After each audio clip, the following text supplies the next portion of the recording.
ChatGPTच्या दुनियेतून असं याला आपण नाव देऊया. एक आहे की भारतीय विद्यार्थी परदेशात मास्टर करण्याचा विचार का करतात, हा साधा प्रश्न आहे. की आज आपण बघतो की इंडियामध्ये बॅचलर डिग्री घेतल्यानंतर आपण परदेशात जावं आणि एज्युकेशन घ्यावं असं प्रत्येकाची अपेक्षा असते. आणि मग याच्यामध्ये वेगवेगळ्या कंट्रीज, मग युरोपियन कंट्रीज असू दे, अमेरिका, ऑस्ट्रेलिया, कॅनडा वगैरे असू दे, ह्या कंट्रीज निवडल्या जातात एज्युकेशनसाठी. आता ह्या कंट्रीज निवडत असताना की आपल्याला परदेशी एज्युकेशन का घ्यायचं याची कारणं आणि परदेशी एज्युकेशन घेतल्यानंतर लाईफमध्ये काय बदल होणार आहे या सगळ्या प्रश्नांची उत्तर आपण इथे बघणार आहोत. आता जेव्हा मी ChatGPTला हा प्रश्न विचारला की ॲज अ इंडियन म्हणून मी फॉरेन युनिव्हर्सिटीजमध्ये मास्टर्स करणं हे कितपत योग्य आहे, तेव्हा ChatGPTनं काही उत्तरं दिली. पहिलं दिलेलं आहे की उच्च दर्जाचं शिक्षण, की जशी परदेशी विद्यापीठं आहेत, मग MIT असेल, स्टॅनफोर्ड असेल, हॉर्वर्ड असेल, ऑक्सफर्ड असेल, इथे शिक्षणाचा दर्जा चांगला आहे, संशोधनाची संधी चांगली आहे, ती प्रगत तंत्रज्ञानासाठी प्रसिद्ध आहेत आणि जागतिक स्तरावर मान्यता असल्यामुळं आंतरराष्ट्रीय कंपन्यांमध्ये करिअर करायची संधी सुद्धा मिळते. दुसरं असं की संशोधन आणि तंत्रज्ञानाचा उत्कृष्ट स्तर असं म्हटलेलं आहे की AI असेल, डाटा सायन्स असेल, रोबोटिक्स असेल, क्वांटम कम्प्युटर असेल, बायोटेक्नॉलॉजी असेल, यासारख्या क्षेत्रामध्ये आपल्याला भरपूर संधी उपलब्ध होतात. आणि की भारतीय विद्यापीठांच्या तुलनेमध्ये इथे संशोधनासाठी जास्त फंडिंग असतं, अत्याधुनिक प्रयोगशाळा इथे उपलब्ध असतात आणि इनोव्हेशनसाठी आणि रिसर्चसाठी मोस्टली अमेरिकेतील असतील, कॅनडातील असतील, जर्मनी असेल, UKतले विद्यापीठं जास्त प्रसिद्ध आहेत.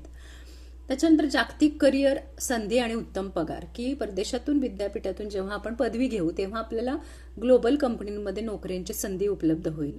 हे खरं आहे की अजून तरी आपली मान्यता अशी आहे की आपलं एज्युकेशन हे आपल्या उदरनिर्वाहाचं साधन बनलं पाहिजे आणि मग तेच साधन बनण्यासाठी त्या प्रकारचं शिक्षण घेणं आणि त्या प्रकारची नोकरी करणं, उद्योगधंदा सुरू करणं जे काय आहे ते. तर जेव्हा तुम्ही आंतरराष्ट्रीय स्तरावरती एखाद्या युनिव्हर्सिटीमध्ये ॲडमिशन घेता तेव्हा कदाचित ग्लोबल तुम्हाला नोकरी मिळायची संधी असते, पहिली गोष्ट. दुसरं आहे की भारताच्या तुलनेने अमेरिका, कॅनडा, युरोपमध्ये वेतन जास्त आहे, म्हणजे पगार जास्त आहे. उदाहरणार्थ अमेरिकेमध्ये जर MS तुम्ही केलं तर जवळपास $90,000 ते $1,02,000 पर्यंत पगार जाऊ शकतो, म्हणजे जो भारतात 10 लाख ते 15 लाख प्रतिपर्यंत असतो. त्यानंतर विविध संस्कृतीचा अनुभव मिळतो, ग्लोबल नेटवर्किंग तुमचं चांगलं होतं, विविध देशातल्या तंत्रज्ञान असेल, संशोधन असेल, उद्योगधंद्यांची माहिती मिळते, स्टार्टअप सुरू करू शकतो आपण, संशोधन करिअरमध्ये चांगली प्रगती करू शकतो, उत्तम सुविधा आपल्याला मिळतात, ज्यामुळे प्रॅक्टिकल ट्रेनिंग असेल, इंडस्ट्री कनेक्टेड असतात अभ्यासक्रम असतील, इंडस्ट्री ट्रेनिंग असतील, आणखीन बऱ्याचदा प्रोफेसर आणि विद्यार्थ्यांनी यांमधला संवाद खुला आणि सहज असतो आणि त्याच्यामुळे सृजनशीलता म्हणजे इनोव्हेशनला आणि रिसर्चला मोठ्या प्रमाणात परदेशामध्ये भर दिला जातो. त्यामुळे देखील विद्यार्थ्यांची जास्त निवड ही परदेशी एज्युकेशनसाठी किंवा मास्टरसाठी आहे. त्यानंतर चांगल्या संधी मिळतात, त्या देशात स्थायिक होण्याची संधी होते, भविष्यात चांगलं लाईफस्टाईल तुम्हाला जगता येऊ शकतं. काही वेळेला उद्योगाशी म्हणजे तुम्ही एज्युकेशन घेत असताना तुम्हाला चांगली कदाचित इंटर्नशिप मिळू शकते, प्लेसमेंट चांगली मिळू शकते, स्टार्टअप मिळू शकतं, संशोधनासाठी फंडिंग मिळू शकतं, इन्व्हेस्टर सहज मिळतात तुम्ही एखादा उद्योग सुरू करायचा असेल तर.